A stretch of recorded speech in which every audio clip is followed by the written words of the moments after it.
Hey, we welcome you on into another episode of the Big Time Sports Podcast Show. It's Mitch Spinell and Mitchell Bally here to give you the latest of what's going on in the sporting world from Tuscarawas County, Stark County, and beyond. Mitch is going to be back here with you again this week, and we are officially in the first week of the high school football season. We are weeks into the remainder of fall sports, and we're just getting started here on another episode of our program. Mitch, football's not around the corner anymore like some ads like to play on TV and radio. It's here. Preseason football has been going on, but this week, wins and losses officially count in the state of Ohio for football at a level because high school football is back. Week 1 gets underway on Thursday, also here on Big Time Sports this week. But man, oh man, am I excited for high school football to be back.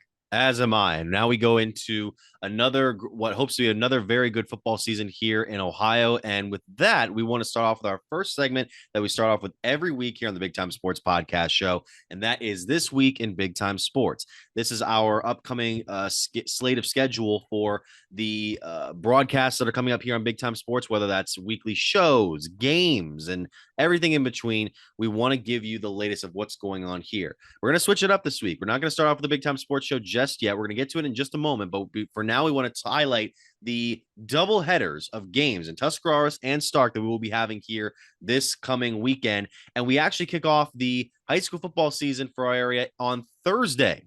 On Thursday, August 17th, you will see on Big Time Sports the first of 2 games for Tuscarawas County. I'll start off on my side, and we'll get to Stark and Mitch in a second. On Thursday, you will see the Fairless Falcons take on the Sandy Valley Cardinals in a very competitive area matchup, a rematch of last year's Week 1 win for the Falcons over the Cards. That game will be replayed on Thursday, 11 p.m. and Friday at 5 p.m. on your local listings, which we'll get to in a bit. On Friday, we will see the Green Bulldogs actually travel down from Uniontown to take on the Crimson Tornadoes of Dover. So it's a Stark versus Tuscarawas matchup replay this Friday at 11 p.m. North only for Dover fans. You can check that out on WIVMTV.com. And then on North and South, it'll be played on Saturday at 2 p.m. And those are 2 games that are going to be very competitive this upcoming weekend, especially between the Falcons and Cardinals and the Tornadoes and the Bulldogs. So with that, we want to talk about the game that we will be showcasing, Mitch, and the game that we will be showcasing live for our viewers here on Big Time Sports and the local broadcast network app. Take us through the information regarding that and the remainder of this weekend slate here on BTS. Mitch, you got the Battle of 13th Street, a very good rivalry, and to kick off the season like it has the past couple of seasons, typically week 2, Canton Central Catholic Crusaders against the Perry Panthers. That is Maslin Perry Panthers. Saying that just for a topic later when we bring up another Perry. Yeah.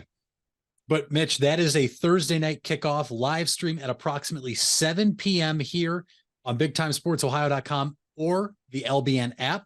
And then the replay time will be Thursday, 11 p.m. at night, and then Friday afternoon at 2 p.m. Well, you'll be able to rewatch the Canton Central Catholic Crusaders and the Perry Panthers. Maybe you'll go to the game, and then maybe you'll say, wow, that was such a great game. I'm going to watch it again. I wouldn't blame you. Or maybe there's just not enough high school football for you yet.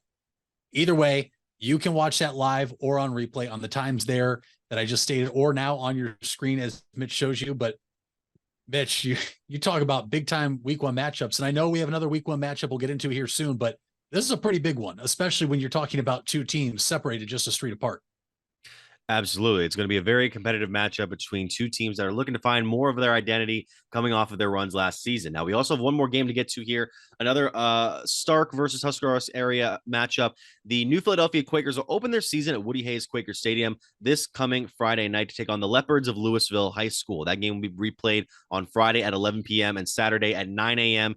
here on Spectrum 15 and 989, depending on your local cable listings. You can also check it out on MCTV 128 or WIVMTV.com. Once again, that's either Spectrum Channel 15 or 989, depending on your local cable listings.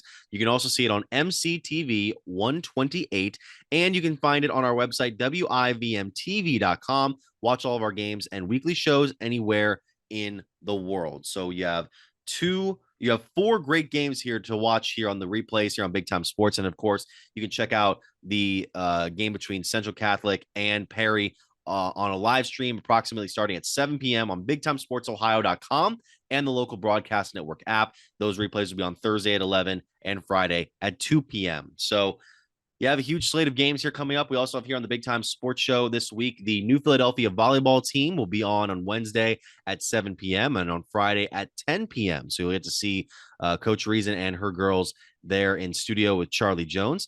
And Mitch, we also have one of the top incoming teams in the area, it seems, on the Stark side for the Big Time Sports Show this week. Yeah, we sure do. We have the McKinley Bulldogs and head coach Antonio Hall joining the Big Time Sports television show this week, Mitch. You'll get to get kind of a sense of where the Bulldogs are at as they prepare for their week one matchup against Warren Harding. That is away this week up in Youngstown, and kind of get a sense of what Coach Hall has really liked coming off of last season with some of these big time players returning, and then what they have to offer in some of these unexperienced players.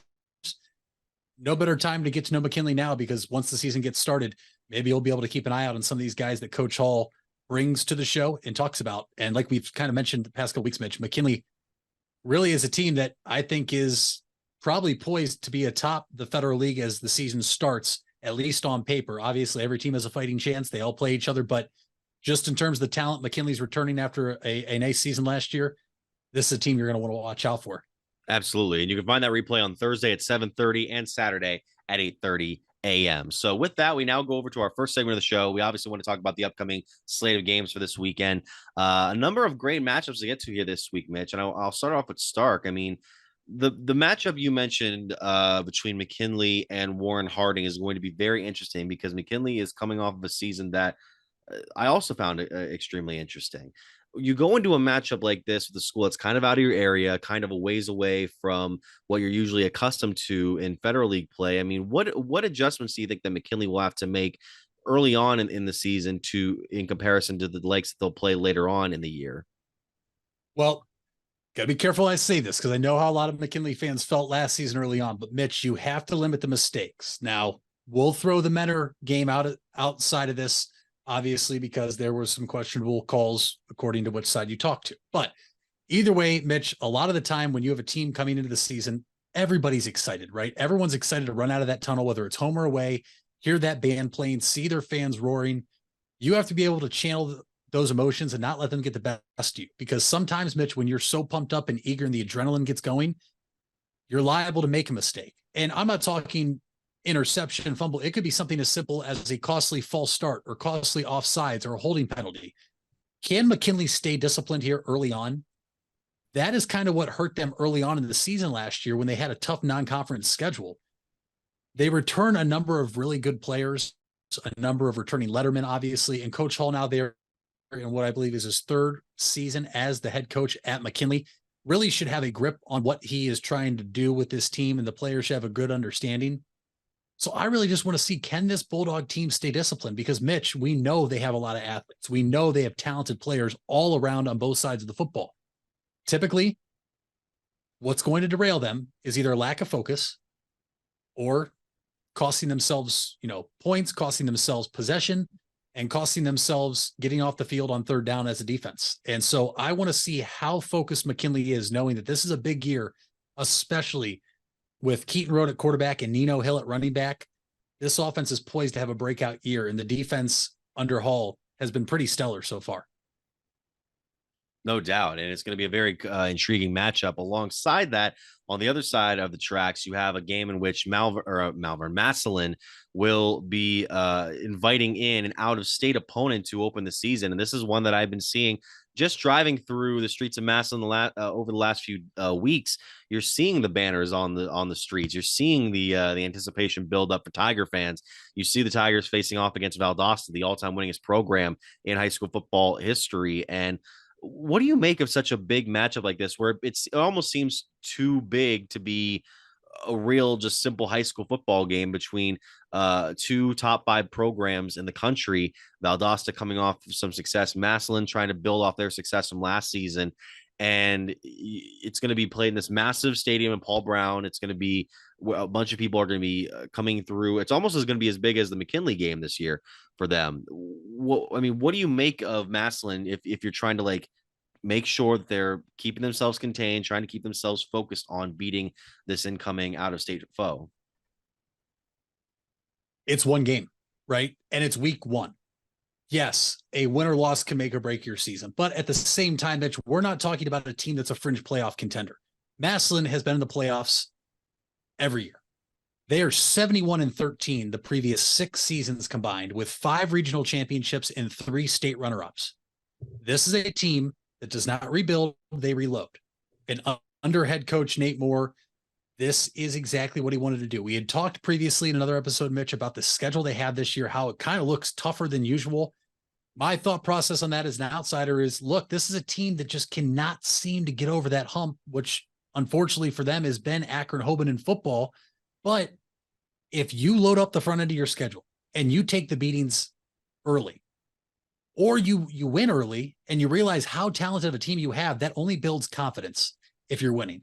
If you lose, you know what you have to work on just to beat the best of the best. We're not talking about the best team in Ohio here, Mitch. We're talking about one of the best teams in the country in high school football in Valdosta, Georgia. This is a big time matchup. I cannot remember a week one matchup of this magnitude of 2 of the top 5 winningest high school football programs in the country matching up, let alone here in Stark County.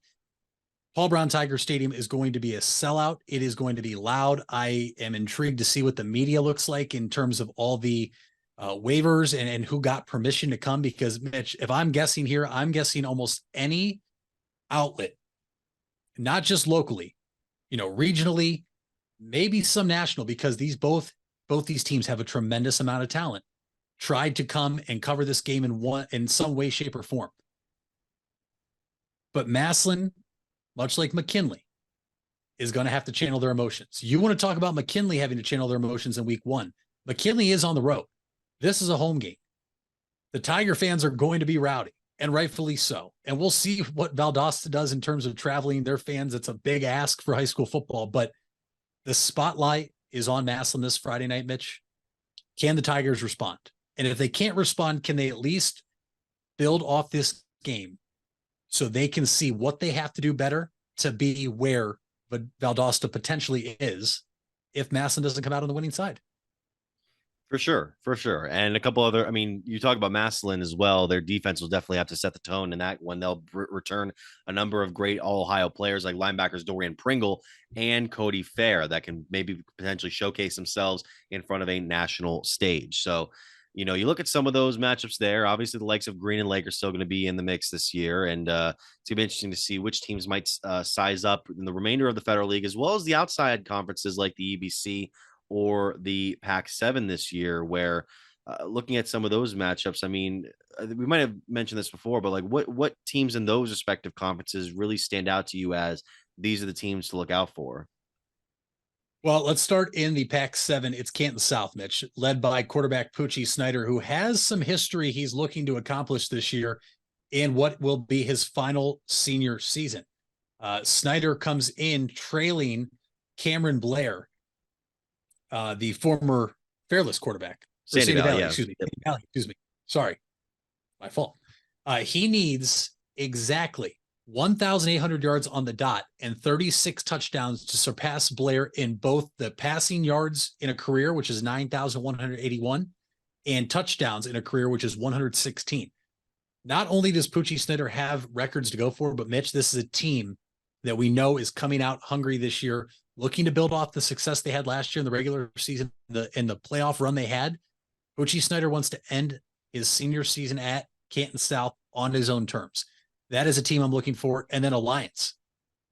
Zerbrug, the quarterback, now an Oklahoma commit after some things, was at Syracuse and Northwestern. Obviously, with everything going on at Northwestern and the coach being fired, his recruitment was able to be open back up. He is now going to Oklahoma after the senior season at Alliance.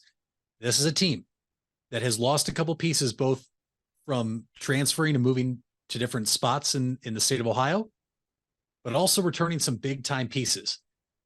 How far can Zerbrug take the Aviators? We know he is a weapon. We know he's one of the top arms in terms of quarterback play here around Northeast Ohio. I am very intrigued to see what Alliance is this year and how far he could take them.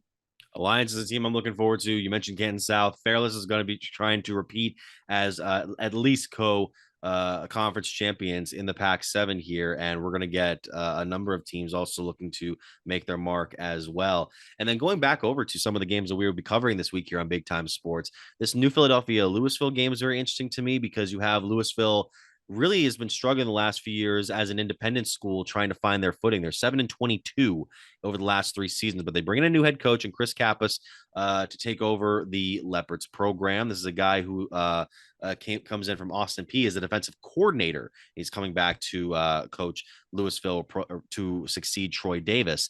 And you have those matchups in there. Dover obviously trying to repeat some of the success from last season as they take on Green, who put up a lot of good numbers last season in the regular season, but just wasn't able to make. I mean, compared to some of the other Stark schools, you just want to. If you're Green, you want to see yourself competing with the likes of those squads. You also have the ones that we just mentioned in here. Fairless taking on Sandy Valley. Going to be interesting again. Sandy Valley, I think, got hitched on the loss of Nick Petro last year as their quarterback and just needed to find their own offensive rhythm. Couldn't quite find it. If they get off to a good start here, it's going to be very interesting. And then we'll get through all this other stuff on Thursday. In the meantime, I do want to bring this up. This was a post from Northeast Ohio Zone, NEO Zone High School Sports on Twitter. And they put out their annual preseason top 25 rankings. This is via their Twitter page, and I'll pull it up right here. NEO Zone, they put up the top 25 teams that they expect for the preseason. They put St. Ed's at number 1, and I'm assuming this is for all of the Northeast Ohio area. Yeah, of course it is. St. Ed's is number 1, Hoban at number 2, not surprising there. Medina will be at 3. You got Massillon, Washington at number 5. The Tigers at 5. So it's like, okay, they get a big win against Valdosta. You can confirm that standing. And then you got a couple of other teams in this mix, mainly among the Stark teams you have in there. Lake at 16, 17 Hoover. You have Alliance in there at 25. No likes of, what was it? No McKinley, no like other real teams in the Federal League. And you have all these replies. First of all, I like that they had to clarify number 23 Perry was not Massillon Perry, because there's a Perry upstate in Lake County, and you just got all these replies. A lot of these are even players within the area, Mitch, that are like kind of looking at it as two ways. One being like, yeah, this is where we belong, or the second being, all right, as one of them say here, keep sleeping on us, see what happens. Keep sleeping on us. These are all preseason polls. So the way I look at it, you can take it is you use this as motivation. Or if you're a team, you understand that the bullseye is already on your back and you're going to have probably everybody's best shot for 10 consecutive weeks here during the high school football season. This is also just something for engagement, something to get people talking about, which it's doing a great job after you just showed the comments there. Look, I agree with some of the standings, Mitch. I think St. Ed's and Hoban obviously are 1 and 2. I mean, look at the runs they've had the past few seasons. Medina is always a very talented team. Glenville coming off a state championship last year, returning a number of starters. And Massillon, Mitch, I just mentioned 6 years, 71 wins, 13 losses, 5 consecutive regional championships, 3 state runner-up. I mean, they have not been able to get that last win that they want, but at the same time, that's still a very, very impressive resume. And they're returning a number of players, 8 on the defensive side of the ball. After that, Mentor is going to be very talented this year. I mean, heck, they're going to be right down here in Stark County week 1, opening at Jackson. Lake, what are they going to look like? Hoover, Carson Derlin there, we know that, but kind of surprising to see no Kent McKinley on there. That's a team that maybe uses this motivation. Obviously, Green is probably feeling left out. Jackson feeling left out. Massillon Perry feeling left out. But at the same time, if you just control your business, you're going to be in that poll eventually. The one that gets put out preseason to me means nothing. It just gets people talking like you and I are doing right now. Exactly. So when we come on back, we'll continue to talk about sports stories going on in the world. I mean, we'll talk about some things going on in football. We'll bring up some basketball stories. All this coming up right here on the Big Time Sports Podcast Show. Hey, Stark County, it's your friends from the local Board of Mental Health and Addiction Recovery, and we have a challenge for you. We're asking you to create a new habit and check in on someone every day. Nothing fancy, just a simple text, phone call, or note on social media to ask someone how they're doing. You don't have to be a professional, you just have to ask and then listen. Are you someone who could use a check-in? Text 4HOPE to 741-741 anytime, day or night, or dial 988. Brought to you by Stark County Mental Health and Addiction Recovery.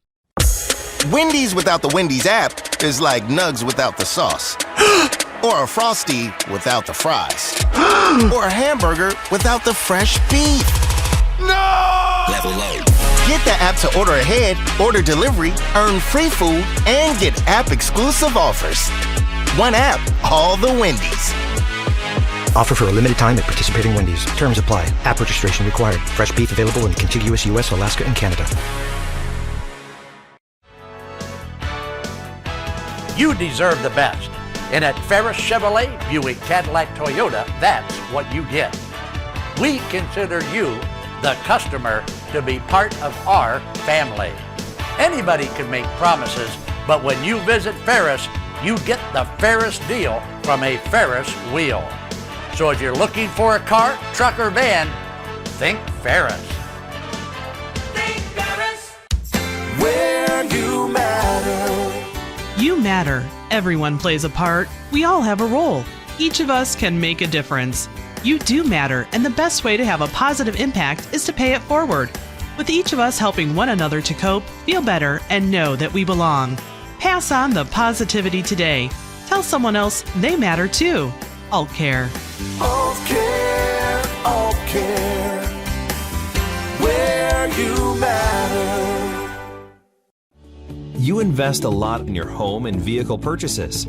Van Nostrand Young and Associates want you to feel secure should anything happen to those investments. We partnered with providers like Grange Insurance and other industry leaders to be sure you're presented with the most complete coverage to fit your needs. Because we're not only here to protect the items you invest in, we're here to protect your future as well. Call Van Nostrand Young Insurance in North Canton at 330-497-1867. Happy Sardiversary from All Care. We're celebrating 25 years with our partners in the community. Here's Mike Galena. SARTA and All Care, side by side, both providing a great service to our local community. Where the two connect best is where SARTA is able to get our clients and members to their prescriptions, their health care, all the needs that they have that otherwise they may let go. Thanks to our community partners as we celebrate SARTA 2-5 at SARTA. Back here on the Big Time Sports Podcast Show, it's Mitch Spinella and Mitchell Balla once again. Mitch, now it's time to go over into the baseball world because we're winding down the last 45 days of the regular season here just before the postseason begins, and we are 45 and change rather. And with that, we're keeping an eye on the playoff race, trying to see which teams are solidifying themselves among the contenders and the pretenders here. We want to talk about Cleveland here as well because they started a series tonight against Cincinnati. I did talk about it this past weekend about how, you know, this game that the series that they had against Tampa Bay wasn't great for the first two nights. Obviously, with the issues that the bullpen has been having lately, they give up a lead after coming back in the ninth inning of the first contest on Friday. Then you lose that game after giving up a walk-off home run to somebody. And then on Saturday, you have a matchup where you're up multiple runs like Tampa was in the eighth and ninth inning, and then you blow that game. And Emmanuel Clase, yes, he's leading the league in saves, but he's had 9 legitimate blown saves this year.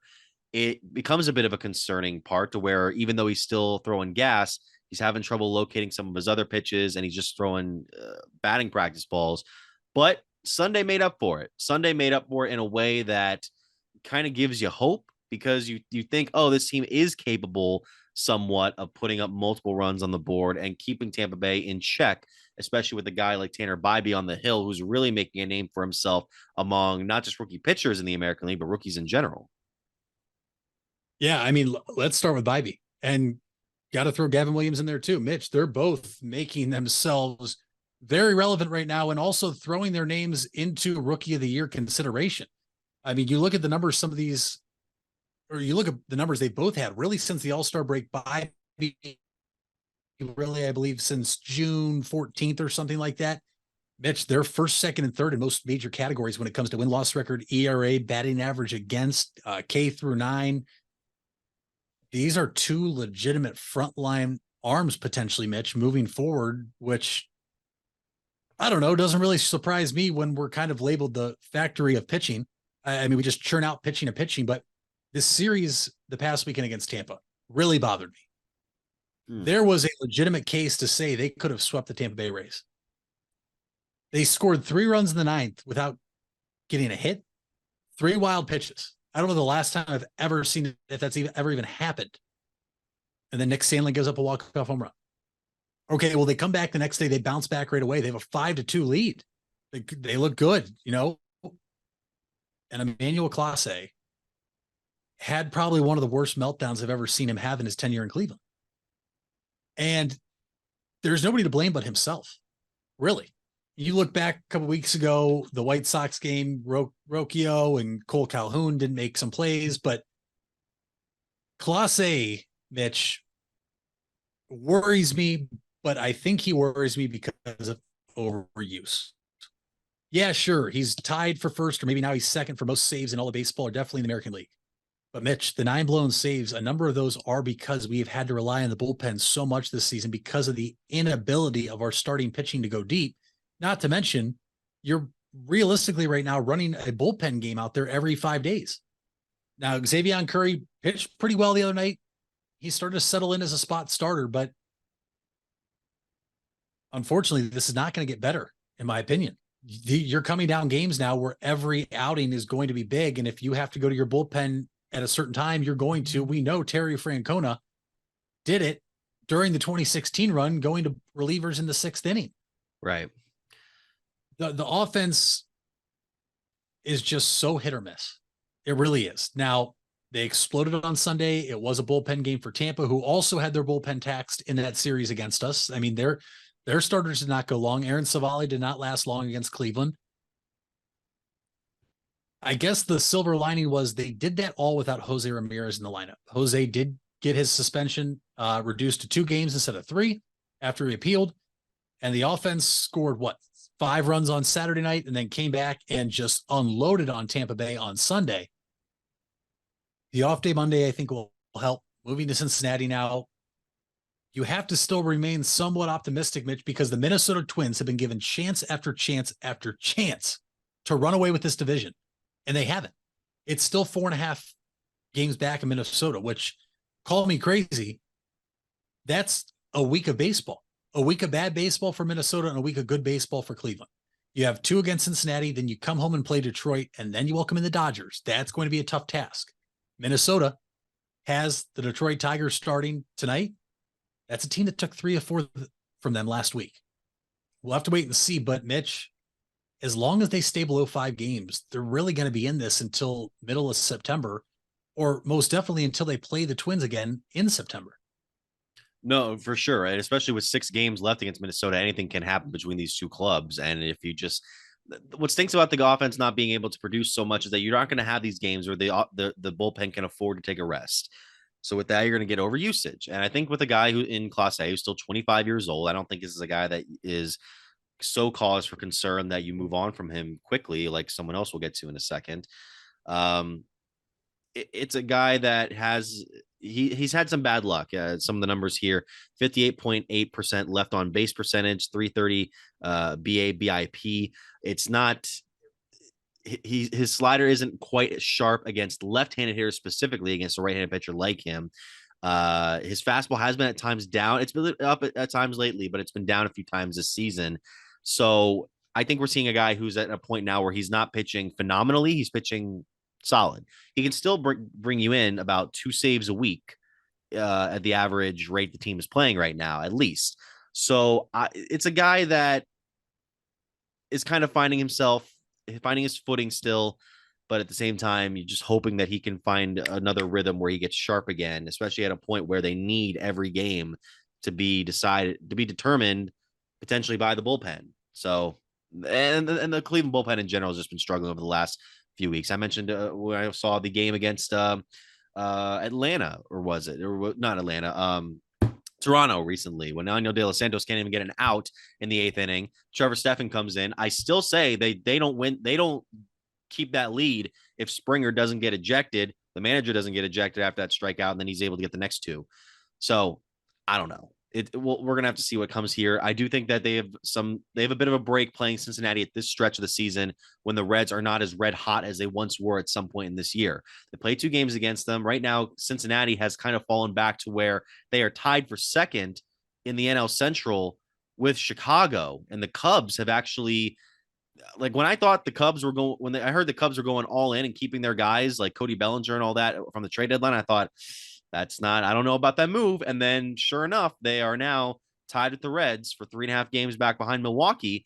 And you look at the wild card standings right now, the Cubs are a game back of Miami. The Cubs and the Reds are a game back ahead of Miami. So we're going to talk about some of the standings here too. But before we get to that, speaking of Miami, I mean, it is frustrating to see Josh Bell just raking the ball with them at this point, is it not? Why?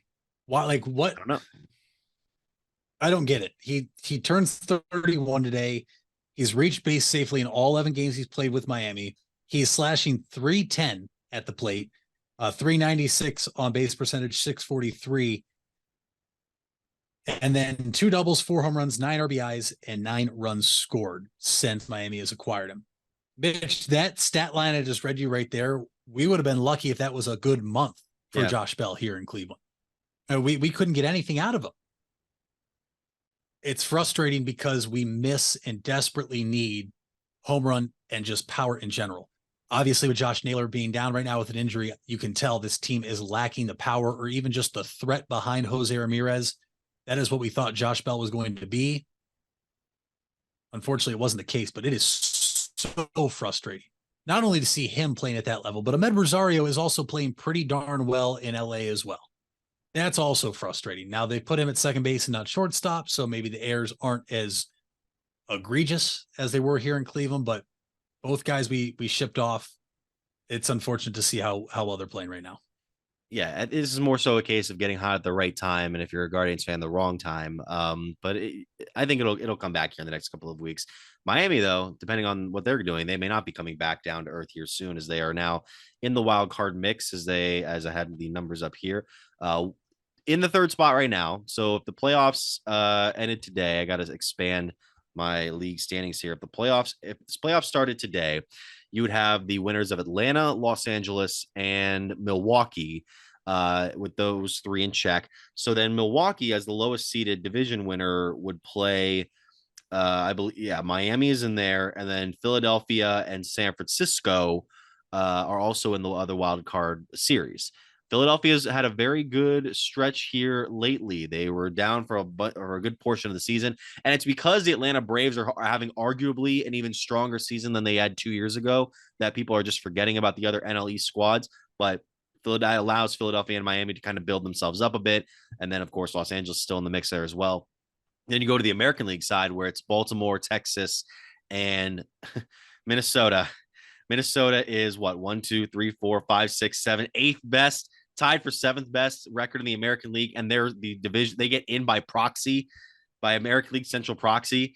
So you have those 2 teams in there, or those 3 teams in there, and then Tampa Bay, Houston, and Toronto are your wild card teams. Toronto let Seattle slip in a few days ago, but Seattle's dropped back here a little bit. They lost 3 in a row. So now you have potentially 3 AL East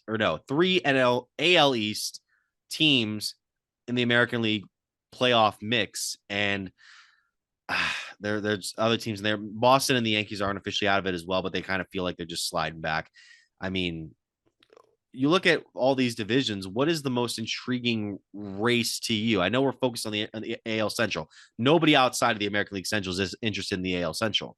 So with that, I want to know your take on what you think is the most intriguing race between all these different sorts of clubs. It would be the American League East, but I do think that with where the standings are at now, Mitch, I do think Baltimore is going to win that division because of all the injuries and issues Tampa Bay is having right now. If Tampa Bay had their starting rotation healthy, I also don't even think this would be a question. I think Tampa Bay would have ran away with this division already. They've lost 4 pitchers this year. There's a reason they traded for Aaron Savale. They lost Shane McClanahan, who is a former Cy Young Award winner in previous years. Tyler Glass now is still not completely himself, obviously coming back from a couple injuries. It is the American League West. Houston is 3 games behind Texas in the win column, 4 in the loss column. Everybody, I think, thought Houston was going to be the team to win the American League this year. It wasn't going to be a contest.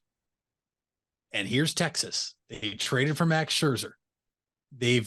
There's been ebbs and flows of good and bad with them. They've dealt with injuries all over the field with numerous everyday players. Yet they are still sitting atop the American League West with anywhere between 2.5 to 4 game cushion. I also would love to see somehow, I've told you this before, I would love to see Texas and Houston play in the playoffs. I would love to see that game 1 of Max Scherzer versus Justin Verlander, because the 2 teammates this year in New York going head to head, and then also having New York Mets fans have to cry and watch that because their team's just downright horrendous, would really bring me joy if Cleveland can't get into the playoffs. I do think, though, the American League wild card, the 3 teams in there right now, it will be either those 3 or Seattle. I am going to say Boston's done. New York is done. Obviously, the Angels have no shot. And then Cleveland or Minnesota, whoever's second in the American League Central, has no chance of winning a wild card spot. But no, I'm really intrigued with the American League West, because those 2 teams still have to play each other in Texas and Houston. And you can bet. Remember, Mitch, Texas built that brand new, beautiful ballpark in 2020. The only playoff games it's seen was the World Series in the bubble. You don't think the Texas Rangers fans want to pack that place in postseason play? That would be an electric atmosphere, and I am here for it. I don't know why I've always liked the Texas Rangers outside of Cleveland. I remember when they made their World Series runs a couple years, or 10, 12 years ago. I was always finding myself rooting for them, but that's it. The Rangers in Houston, who's going to win the West and who is going to come in second, and where will they fall in the wild card standings? I like it. So when we come back, we'll go over some more football stuff. Obviously, the Browns played the Commanders this weekend in preseason action. Now they're taking on Philadelphia, and things are going on. We'll be back right after this. Vive Auto Sales, located on West High Avenue in New Philadelphia and Cleveland Avenue in Canton, is a used car dealership committed to getting financing for everyone. We give every customer that walks in our showrooms a prime buying experience, no matter their credit score or financial situation. Current inventory can be viewed at www.wefinancenow.com. Check out our Facebook pages for the most up-to-date information about upcoming events and promotions happening at Vive Auto Sales. Are you trying to increase your speed, quickness, vertical leap, and agility? If so, NST Sports Performance is for you. NST trains athletes ages 5 through pro. NST designs each program specific to the athlete's needs, goals, and sports. For more, visit nstsports.com. Locations in North Canton and New Philadelphia. It's nstsports.com. If you're looking for a new or pre-owned car or truck, why not see the Parkway Auto Group? Parkway is a special group of automotive experts with 8 brands to satisfy your needs. Come see the difference at the Parkway Auto Group on Commercial Parkway in Dover. 8 brands and 1 family. It's Parkway Auto Group. The Furby Electric Supply Company has bright ideas for your home. Save money by converting to energy-efficient electrical products or add ambiance with beautiful lighting features. It begins with a professional consultation and a visit to the Furby Lighting Showroom. Then certified Furby contractors complete your project right and on time. Since 1934, 4 generations have built a reputation of quality and trust, and they offer emergency services too. Just visit Furby.com. That's F-U-R-B-A-Y. The Furby Electric Supply Company. It takes a lot of practice to have a winning team. Alban Title has over 100 years of combined experience handling real estate, title, and escrow transactions. They serve Tuscarawas, Stark, Carroll, Harrison counties, and more. So choose Albin Title for your next home refinance, sale, or purchase. They'll get it done quickly and professionally. Contact Albin Title at 330-334-5800 or visit their website albintitle.com. Let them put their experience to work for you. We all have 206 things in common. Our bones keep us up and moving. And we at Cleveland Clinic Union Hospital care about every single one of them. From the tip of your finger to a brand new hip, our orthopedic experts will keep you going while keeping you safe. For every break and breakthrough, for every bone and joint, for every care in the world. Get the care you need when and where you need it. Visit unionhospital.org. Fall is in the air and part-time career enhancement courses at Buckeye Career Center are on the horizon. Registration is now open for Introduction to Beekeeping, Basic Small Engine Repair, and Sign Language. These part-time offerings run on Tuesday evenings and begin in November. Let Buckeye Career Center help you learn a new skill or advance your current skill set. Call 330-339-2288 for more information or to reserve your seat in one of these or our other part-time classes. Have you checked in on someone yet today? This is your reminder. A simple text, call, or message. You don't have to be a professional to check in. You just have to ask and listen. Are you someone who could use a check-in? Dial 988 24 hours a day, 7 days a week. A message from Stark County Mental Health and Addiction Recovery. And we're back here on the Big Time Sports Podcast Show. Mitch Spinell, Mitchell Balla. I overreacted before the end of last segment because it turns out the injuries aren't going to mean seemingly as much as I anticipated. But the injuries I'm talking about were the ones to Myles Garrett and Denzel Ward during joint practice yesterday between the Cleveland Browns and the Philadelphia Eagles ahead of this Thursday's preseason matchup between the two teams. I think what it just proves is that they're not going to play probably on Thursday if they weren't already planned for that already. Because this week seems like a game in which we're not going to see a lot of the main starters. And we haven't seen a lot of the main starters in the first two games of the Browns preseason, but especially this week where just it maybe get some guys in that weren't in there last week, get them in for a series, get them right back out, and let the other guys try to fight for potential playoff spots or roster spots. See, I think I'm going to disagree with you. I want to see the starters in there more. I think the knock we've had against the Browns the past few seasons and Kevin Stefanski, week one, they always look rusty, right? Now, last year, beating Carolina, Mitch, take that for what you will in terms of the rust, right? Deshaun Watson did start that first preseason game. Right. Jacoby Brissett was in his first year here in Cleveland. It's like, what really could have you done more and better besides playing the starters? You look at some of these other teams, right? Andy Reid plays the Chiefs starters in at least one preseason game every year. And they always come out firing, for the most part, on all cylinders. Some other teams do that as well, and they look good. Yes, you always risk injury. But at the same time, if you communicate to your guys, play smart, obviously get down, don't take the unnecessary hits. It's preseason. If you have to take an intentional grounding play, take it if you're Deshaun Watson. But Mitch, I got excited watching that first team offense against Washington last week. They looked good. Deshaun Watson looked good. It did not look like the Deshaun Watson we saw at the end of last year whatsoever. I also just don't think playing that one series they played in the second preseason game is going to be enough to carry over all the way to week one. I would like to see the starters play for the most part, probably outside of Nick Chubb, just because the running back depth is already a little thin with a few injuries. Denzel Ward has his injury history. But in terms of the offensive line right now, put him out there, put Deshaun out there, and put these receivers out there if that is what they're comfortable doing, and start building the chemistry now. So in week one, when Cincinnati comes in here, you can continue to kick their butt like we've done every year at least one time. That's just something that I really want to see the Browns do. I hope that if they don't play this week, Mitch, it would be the next preseason game. But to me, I just don't see the value in them playing that second preseason game and then not playing the starters at all the rest of the preseason. I think they'll probably play them longer, at least the first half for the Chiefs preseason finale.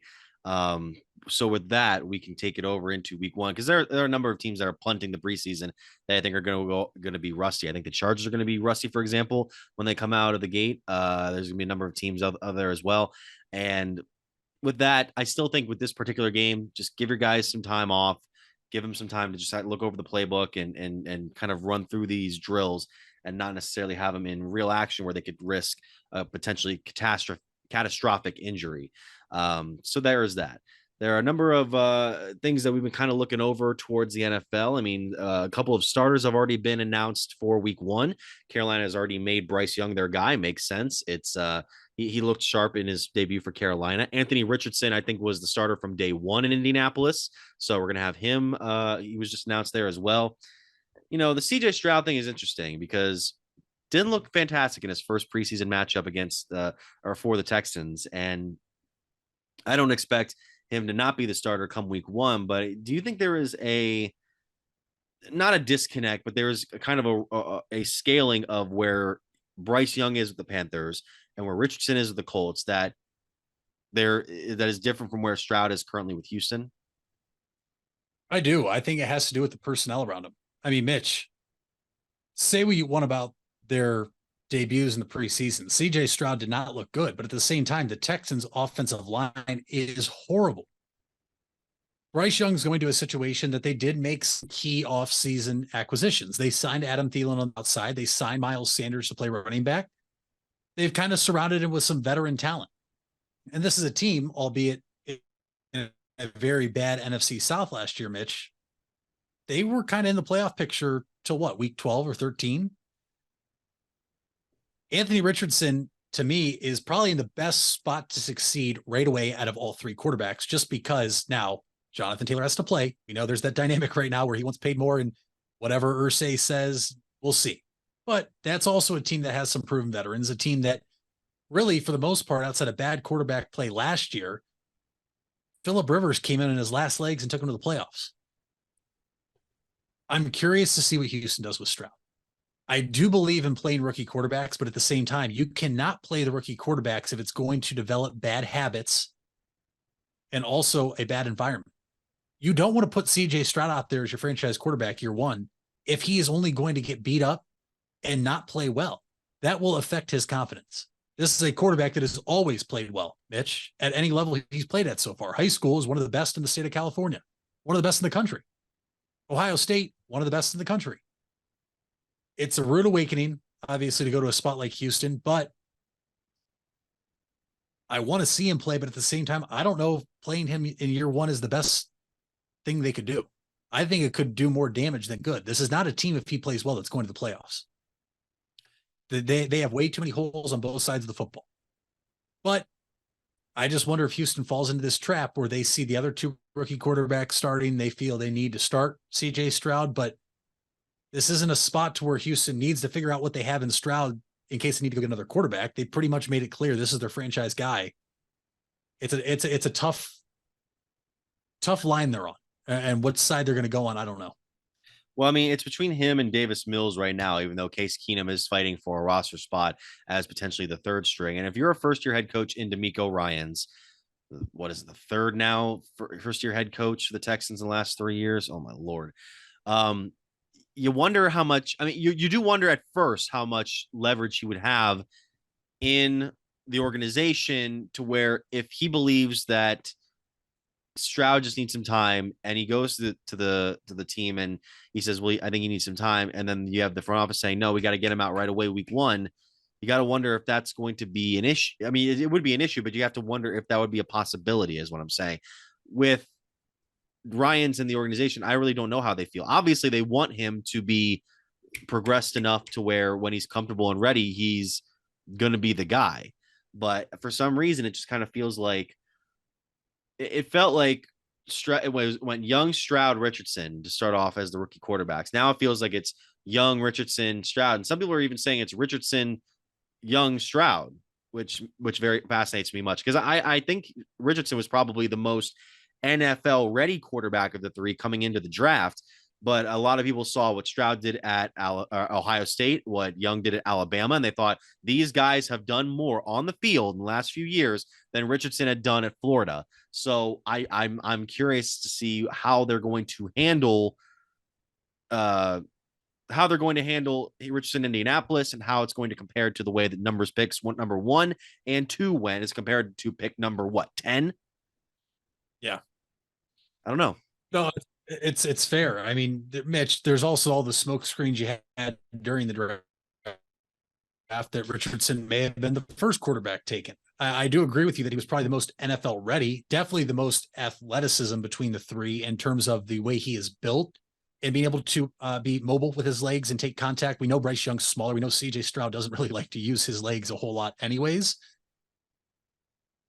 It's just very interesting because I think this is where franchises can get themselves in trouble looking at everything else at the same time. This is your team. You can only run it one way.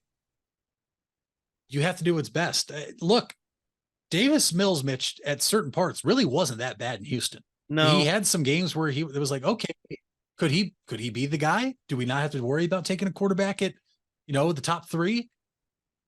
Well, they needed to take a quarterback instead of him, but like, I don't know. It's very bizarre. I mean, look, this could backfire on the Panthers. This could backfire on the Colts. And if the Texans sit Stroud and let him be the backup and he doesn't play unless there's injury, maybe it's beneficial, but it's an overreaction, no doubt about it. I just did not like what I saw in that first preseason game against the Patriots for the Texans. I mean, it was bad. It was frightening.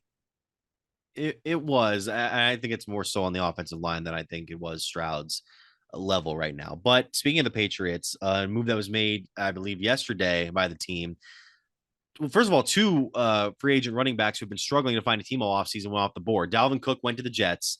That gives Aaron Rodgers a little bit more stuff to work with in the offense. And it kind of highlights the generosity in Rodgers cutting back $35 million from his contract to allow them to sign somebody like Cook for, what was it, around just over $6 million. With the Patriots, they signed Zeke Elliott to a reported 1-year contract worth up to $6 million. I think Dalvin Cook was 8.6. Zeke was $6 million. So look, it makes sense. Patriots need to balance the offense with some run game. Ramondre Stevenson didn't do a ton last season. I mean, he amassed 279 total touches in 2022, by far the most on the Patriots, tied for 10th in the NFL. Just wasn't like the guy in terms of AFC rushers. And Zeke is a guy who's obviously a former All-Pro back, kind of got shoehorned out of Dallas when Tony Pollard came in and proved to be the long-term answer for him. And now I don't expect this to be like the Patriots striking gold and finding Mac Jones, a guy that he can just hand the ball off to a bunch of times in a game. This isn't like 2016 Zeke. Now, I need a reason from you, if you can give me one. I need a reason as to why I should feel excited about the Patriots inking Zeke to their roster. Can't give you one. Mitch, you're talking about the fourth best team in the AFC East. Zeke is obviously on his last legs. He is not going to help that team win the AFC East. I'm happy for him because obviously you want to see him play a little bit longer. I do think he can provide something, but I'm not sold on Mac Jones as their quarterback of the future. They signed Juju Smith-Schuster in the offseason. Now Bill O'Brien's back calling the plays, but they could for sure surprise us. And Zeke could actually maybe regain form for a little bit and be one of the top 15 running backs in the NFL, but he's coming into the picture late. Yeah, sure. His legs might be a little more fresh. He hasn't had to go through all the offseason stuff or the beginning of training camp. At the same time, that can hurt guys too. They could just be way behind the game in terms of the readiness and availability to play. I hope it works out for him, but I just don't think the Patriots are a good football team. Would you look at the AFC East, Mitch? To me, they're the fourth best team in that division. So I can't give you a positive. Another thing I was looking at the other day too, and this is from CBS Sports. I might have was this morning, I think it was that I don't know how much of the Texans Patriots game you watched, but there was a stretch where Malik Cunningham was the quarterback for New England, behind the likes of Mac Jones and Bailey Zappi. And there was a report, or not a report, but an article from Cody Benjamin this morning, who was like saying New England needs to get him under center. They need to get him out there. It almost kind of felt like the kind of excitement people got when Dorian Thompson Robinson didn't look like a 5th round quarterback for 2 games for the Browns, and everyone's like, "Oh, we gotta get this guy behind Deshaun Watson. Oh, this is the guy is gonna take over for him in 5 years. It's gonna be great." And I'm like, okay, let's calm down for a second. But I don't know. It makes me wonder if if Mac doesn't get off to a good start. And I don't know if Bailey Zappi is going to be the answer, because everyone thought, like, when he was in that stretch during Mac's injury last year, everyone thought, "Oh, this is it, man," and then it wasn't. I don't know if Cunningham coming into the league from this year is going to be like this guy who can really just step in and be something special for New England.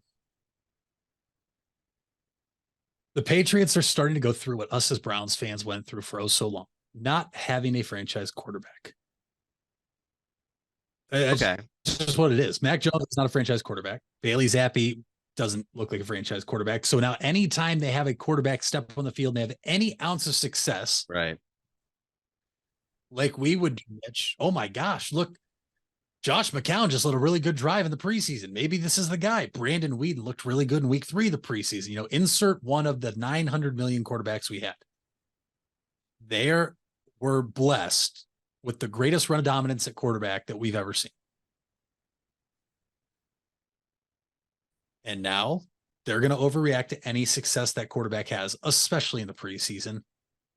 Look, I could have to eat my words here. And Mac Jones balls out this year because Bill O'Brien's back with him. He was at Alabama before. Now I know he was, I believe, still coaching the Texans when Mac Jones was at Bama. But I think the Patriots fans, Mitch, are just looking for a glimmer of hope because they still have Bill Belichick. The defense is always, respectable. They made some signings. They got Zeke now, but in reality, Cunningham is not going to be the answer either. I think these Patriots fans are just unfortunately starting to fall where we've lived pretty much our entire lives. Well, time will tell. And I wonder if there's like an injury to Jones again this year, if the team gets off to a really bad start. I do wonder if you decide, oh, we're going to punt the season and try to get a high draft pick for. Look, I can't anticipate the Patriots are going to be that bad that they're going to try and get Caleb Williams, but anything can happen, and I don't think Belichick would ever let that happen, if I'm going to be honest, unless Robert Kraft really drop the hammer on him. But even then, Belichick runs that. Belichick is like a co-owner of that team essentially with Robert Kraft. All right, when we come back, we'll be going into our final segment here. We'll give you a preview of.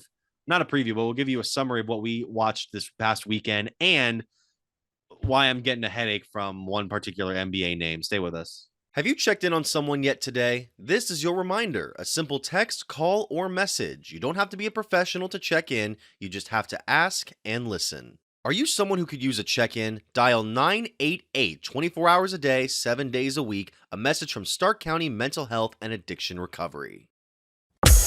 Wendy's without the Wendy's app is like Nugs without the sauce. Or a Frosty without the fries. Or a hamburger without the fresh beef. No! Level low. Get the app to order ahead, order delivery, earn free food, and get app-exclusive offers. One app, all the Wendy's. Offer for a limited time at participating Wendy's. Terms apply. App registration required. Fresh beef available in the contiguous U.S., Alaska, and Canada.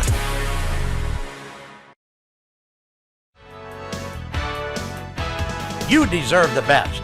And at Ferris Chevrolet, Buick, Cadillac, Toyota, that's what you get. We consider you, the customer, to be part of our family. Anybody can make promises, but when you visit Ferris, you get the Ferris deal from a Ferris wheel. So if you're looking for a car, truck, or van, think Ferris. Think Ferris. Where you matter. You matter. Everyone plays a part. We all have a role. Each of us can make a difference. You do matter, and the best way to have a positive impact is to pay it forward. With each of us helping one another to cope, feel better, and know that we belong. Pass on the positivity today. Tell someone else they matter too. Alt Care. Alt Care, Alt Care. Where you matter. You invest a lot in your home and vehicle purchases. Van Nostrand Young and Associates want you to feel secure should anything happen to those investments. We partnered with providers like Grange Insurance and other industry leaders to be sure you're presented with the most complete coverage to fit your needs. Because we're not only here to protect the items you invest in, we're here to protect your future as well. Call Van Nostrand Young Insurance in North Canton at 330-497-1867. Happy Sardiversary from Alt Care. We're celebrating 25 years with our partners in the community. Here's Mike Galena. SARTA and Alt Care, side by side, both providing a great service to our local community. Where the two connect best is where SARTA is able to get our clients and members to their prescriptions, their health care, all the needs that they have that otherwise they may let go. Thanks to our community partners as we celebrate SARTA 2-5 at SARTA.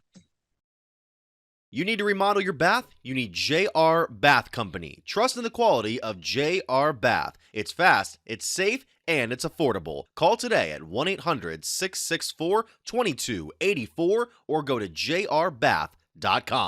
Back here on the Big Time Sports Podcast Show, Mitch Spinell and Mitchell Balla. It's now time for us to put our review caps on because we talked about this at the end of one of last week's episodes, the day that it was released.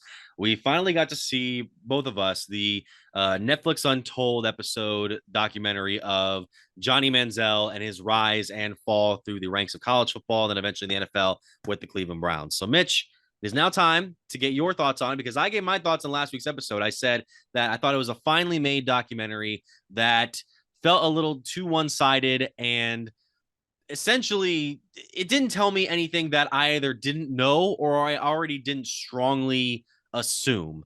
And we'll get to some of these things here in a little bit. We won't give any major spoilers. But at this point, if you really wanted to see it, you would have seen it by now. And if you haven't, then these events happen in real life. It's not like we're telling you things that somebody created in their minds and haven't happened before. So, Mitch, I want to get your not initial thoughts because it's sunk in for a while. First of all, when did you watch this Netflix Untold? I watched it last Wednesday night. Okay, so you've had some time to let it soak in. And I want to get your thoughts on it because this is something that, again, I thought it was fine, but it didn't feel like it was anything groundbreaking. It was a lot of the stuff that we already knew, partly because he was a Cleveland Brown. At the same time, it was a very good reminder, though, Mitch, about how he burst onto the scene in college sports, but also just in general. I mean, this was an athlete that literally came out of nowhere and took college football by storm. You saw in that documentary some things that maybe you don't get to see if you're not a Texas A&M fan, but just the revenue growth because of the impact he made on the field, because of the win they had against some good teams. And you also saw what a lot of athletes always fought for before him: getting paid.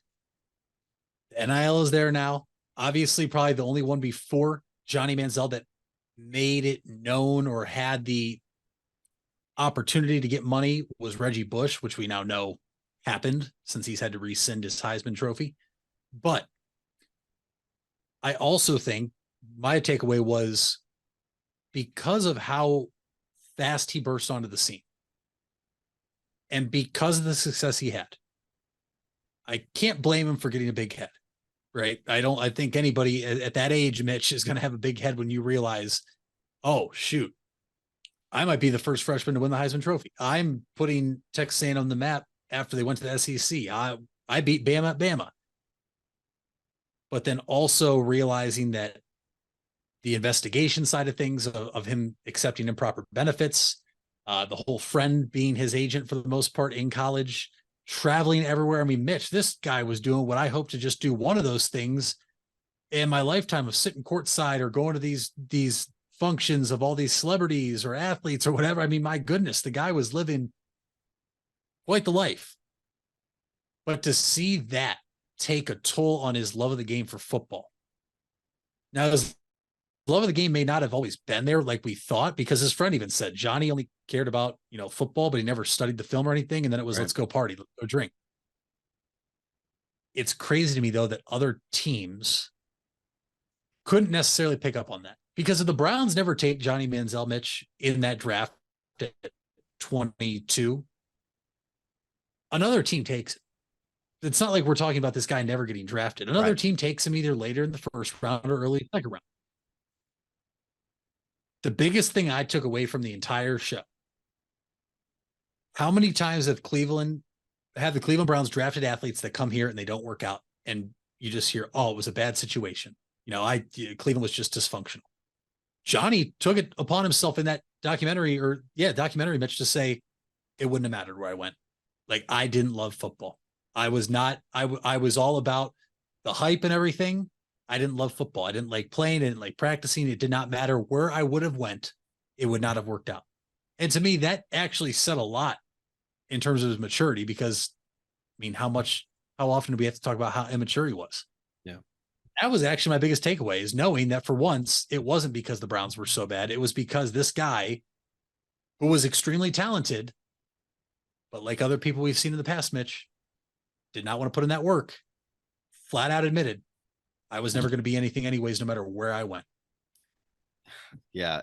The only place I could think of that he may have had a chance in was with the Raiders, and that would have needed two giant stipulations that did not exist at that point in time in the NFL.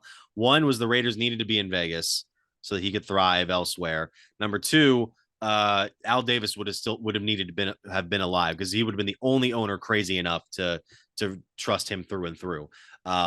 But yeah, it was just one of those things where it's like the viral clip that went out this week on Twitter. It's like, no, you don't understand. Johnny watched zero. It was like Mr. Butarski, 0.0 hours of game film, and Johnny confirms it. And I just go, yeah, clearly. I could tell on the field. I mean, there was somebody who put up a good comparison the other day, is that it is funny that he put up essentially the same numbers that Kenny Pickett did in Pickett's rookie year, when Pickett had all the help that he needed. But that did kind of remind me of, oh yeah, this guy was still kind of a project in year two. He wasn't great, but he was just kind of a guy who, was kind of finding his way. And then the rolled up $20 bill photo came out, and then the girlfriend allegations came out, and then this and that. And then that's what snowballed in the offseason, to where it's like, even the Cleveland Browns at that point were like, we got to wash our hands of this.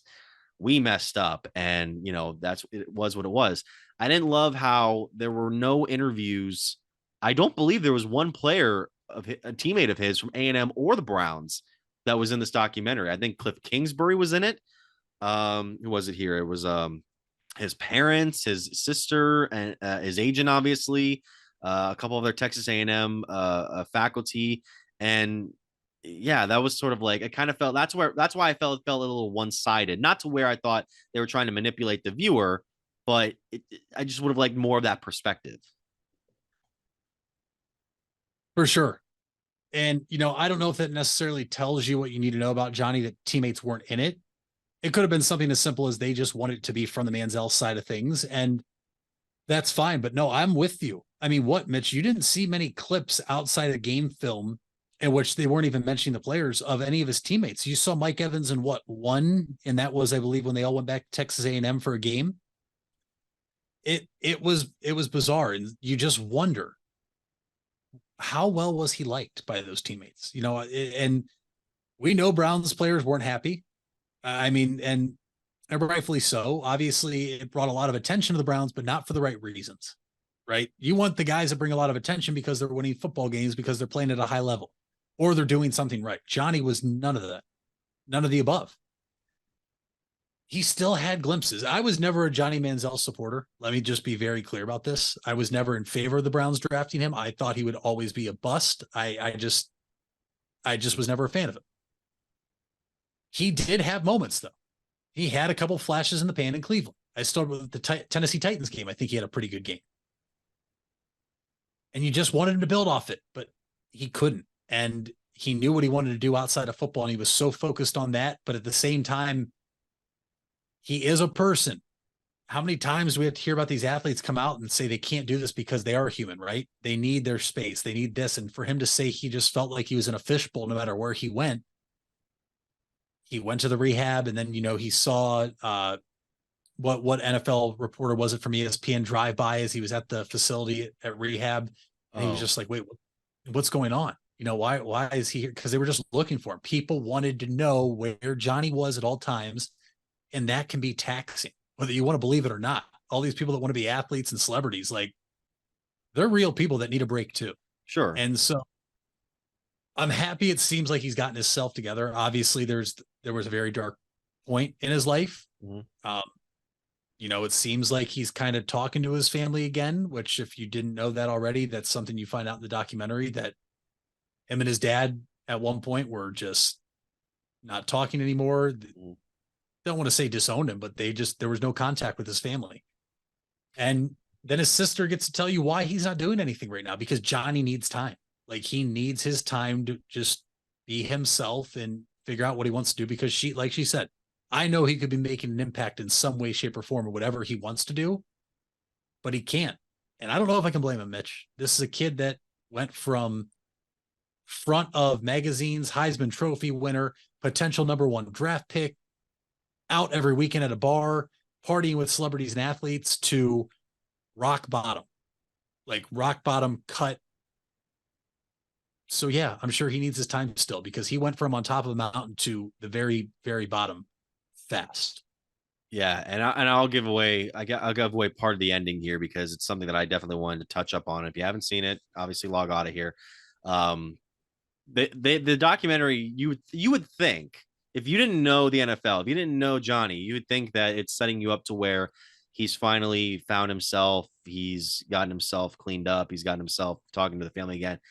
It doesn't end that way, and it's one of those instances where you kind of figure it's coming if you know him, but you get that confirmation where it doesn't seem like he's on a downward spiral like he might have been at some point, but it does show him drinking a beer and kind of doing a lot of the stuff that got him into trouble in the first place. But it to me, it kind of feels like a little deflating, because it's like, yeah, he still got that little bit of a demon inside of him, but at the same time, it kind of almost feels like this sort of reserved reminder that, hey, this guy maybe shouldn't even been alive with some of the stuff that he was going through. I mean, they touch on his, what was it, an attempted suicide at one point, where he was going to throw this massive party and then end it, and then you kind of get that perspective of, wow, this guy, like you said, just has as much of his demons as everyone else does, maybe more so than others. But I don't know. I kind of looked at first, I was like, he's still got something there. But at the same time, I'm like, you know what? This is who he is. This is the guy that it almost seems like he's come to peace with who he is now. Yeah, no, for sure. I think you're spot on. And maybe just not to the extreme that he was at one point, but he's definitely still got that little bit of him that wants to be able to go out and have fun and do whatever he wants. But I completely agree. I think it's a very spot on take. I did think it was a good documentary, and I do think it was also just a good reminder. I mean, Mitch, he was good in college. He really was. Like, whether I wasn't a fan of him whatsoever, and even I had a hard time saying he was good. He was good. He really was. But I'm interested, because really now that first part of that coming out, let me rephrase that. The Johnny documentary coming out, I don't want people to think there's multiple parts, was just the first of many big football related documentaries coming out in the month of August. I mean, Hard Knocks is out. I don't know if you've seen that. I watched episode 1 last week. I have not. The Manziel documentary has come out. You have another one on Netflix coming out about the Florida Gators team with Tim Tebow. Oh, is that coming out finally? Oh, good. Yeah. I believe it might be a week from today, if I'm not mistaken, the 22nd. Urban Meyer, Percy Harvin, Tim Tebow, that Florida Gators team that won the national championship. And then you go on to find out, oh my gosh, they had the most personalities you probably could ever have on a football team. When you look at where Tim Tebow was, it's up Percy Harvin, Aaron Hernandez. Don't forget Cam Newton was there as the backup. Then you also have the other HBO coming out about Bishop Sycamore. It should be out here at the end of August, I believe. So, I mean, the Johnny documentary kicked off what is going to be a next few weeks of a lot of streaming of big time documentaries coming. Yeah, you can also watch the rise of Jake Paul as a boxer. You can also take a look at that, how he had to live on the mean streets of Westlake through most of his life before finding success on YouTube, and now he's a boxer. Man, this is where we are. Jose's better. Hey, I mean, I wasn't surprised the other night when I saw that picture of them, but I'm like, hey, you know what? Like, hey, two champion fighters in 1 week from the city.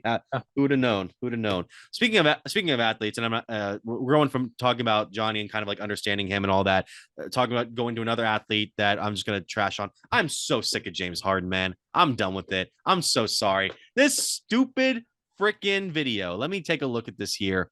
This freaking video of him talking to like at an event the other day, sounding off on Daryl Morey, calling him a liar, calling him like, we know he's going for a trade. We know that this is going to be what, his fourth team in the last 3 years, and then he's doing stuff like this in China. I'm done. I'm done with him because like he's a genuine talent, but he's not the same player he once was. He came up short in the playoffs again, and he's just a guy that this is a guy that you cannot win a championship if he is your main component. And I don't even know if he's your second component, you can get it done now. No, you can't, because you saw it in Philly last year. He still wants to be the guy with the ball in his hands at the end of the game, even if the MVP is on his team. It's got to be careful, because like we just said about Johnny, but we don't know everything. But at the same time, there's other reports about Harden saying why he wants out, and just some of the lies more he told. It's like, dude, you're an adult. You're an athlete. You're one of the best basketball players in this past decade for sure. You know, one of the greatest, arguably, scorers of all time. Like, give it a break. I mean, Mitch, he made that pitch of the tweet you just showed, right, to kids. Yes. At a kids camp. Yes. Like, what are we doing? Well, Call your own press conference. Was it to kids, or were there media members there? That's what I'm wondering. Media members were there, but the kids were there too for whatever event. Which to me is just like, what are you doing? I don't know. I mean, sure, trade him. Philly's not going to get what they want back in return. This is ultimately, if he stays there, he's not going to play. So it's only going to sabotage the Sixers, which I am A-okay with, since they're a team in the Eastern Conference that has been better than the Cavs the past couple of years. And maybe it'll just want Joel Embiid to get out of there too, which I'm A-okay with that as well. Well, I mean, yeah, we don't know if the trade's going to happen, because Morey said he's still going to keep him on the team, it seems, right now. And to me, it feels like the trade for Harden was more egregious than like his practice of keeping him now, because the trade was for what, 2 first rounders, Ben Simmons, and then a handful of other guys. That felt more egregious because it kind of threw off Philly's system of the process, to where, and look, we were all clowning Ben Simmons at that point, to where it's like he can't play basketball anymore. But looking back at it now, Philadelphia's in a precarious spot. And then regarding, like, here's the thing, James Harden might be right about what's going on between him and the organization. I understand we're in an age where athletes are more empowered than they ever have been in terms of working their way around the business of the NBA. But then you have something like this situation where even if he's in the right, he's really not doing himself any favors in terms of the public consideration. Now, I know that doesn't mean much in terms of actual business deals being made, but then you got stuff like this reply from Kyrie Irving on Woj's tweet about the incident the other day, where he said, is he disgruntled, Adrian, or is he holding Daryl accountable for his dishonesty and lack of transparency throughout the contract negotiation process this summer? I mean, it really is. It comes down to either they're going to have to give him a contract or they're going to have to trade him. And it doesn't seem like Philadelphia wants to do either. So he's going to make this big stink about how the organization's mistreating him, and they're going to have to force a deal, and they're going to force Philadelphia to get worse for the deal from other teams, because these other teams are not going to be like these ones that are going to spend big on a guy who's not as young as he used to be. I mean, I know he just won the MVP, 5 years ago. Even in these playoffs, he combined for like 87 points in the first 2 games of the series, had that big shot down the stretch, I believe, in game 5. And you're thinking, okay, this is Philadelphia's time. They're going to get it. And then once Boston won that game 6, you knew it was going to be over then. But he's 33 years old. He's going to be 34 come this August. And he hasn't made an first team. He hasn't made a All NBA team since 2020. Last year was the first year in which he was not named to the All-Star team. Granted, I believe that was more so due to injury. But yeah, it's just not. It's not a it's not a situation I think a lot of teams want to get themselves involved with at this stage of the offseason. Heck no. You're not going to give up what Philly wants to get that guy. You might think he could be a fit on your team, but at the same time, you're taking a gigantic risk to bring him there when he has shown you absolutely zero loyalty any of the places he's been in his career. The only loyalty he's ever shown was in OKC, and then they just traded him to Houston because they knew they weren't going to be able to afford all three of the big three of Durant, Westbrook, and Harden. The Sixers, are going to have to be desperate here to move him, or they're going to need a team that's desperate that thinks Harden can, push them over the top, which I don't see what team that would be. Harden's unhappiness with Morey stems from over the lack of a long-term max level contract offer, sources say, and the team risks the possibility of Harden's arrival at training camp bringing anything but a championship mindset.